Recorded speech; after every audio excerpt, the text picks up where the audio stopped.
এই কারণে হাদিস শরীফের মধ্যে আসছে ওলামায়ে কেরাম বলেন নবীদের ওয়ারিস, নবীদের রেখে যাওয়া যে আমানত আছে এটা যুগের পর যুগ এটা উম্মতের কাছে পৌঁছে দিবেন।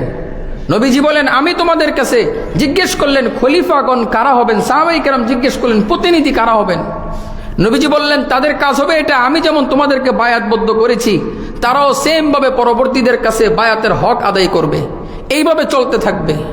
আমি যেমন তোমাদেরকে দিন শিখাইছি তোমরা পরবর্তীদেরকে দিন শিখাইবা, তারা তার পরবর্তীদেরকে দিন শিখাইবা, এইভাবেই নবীজির প্রতিনিধিত্ব চলতে থাকবে কিয়ামত পর্যন্ত। এই মিম্বারে যে বসবে সে নবীজির প্রতিনিধিত্ব করবে, এইখানে নামাজ যে পড়াবে সে নবীর প্রতিনিধিত্ব করবে, মাদ্রাসায় দিন যে শিখাবে সে নবীর প্রতিনিধিত্ব করবে, যে যেইখানে মানুষকে দিনের দাওয়াত দিবে, ওয়াজ মাহফিল হোক কিংবা কনফারেন্স হোক বা যে কোনো জায়গায় হোক কিংবা তালিম হোক ঘরোয়া কোনো পরিবেশ হোক, সে সেই জায়গায় নবীজি সাল্লাল্লাহু আলাইহি ওয়াসাল্লামের প্রতিনিধিত্ব করবে।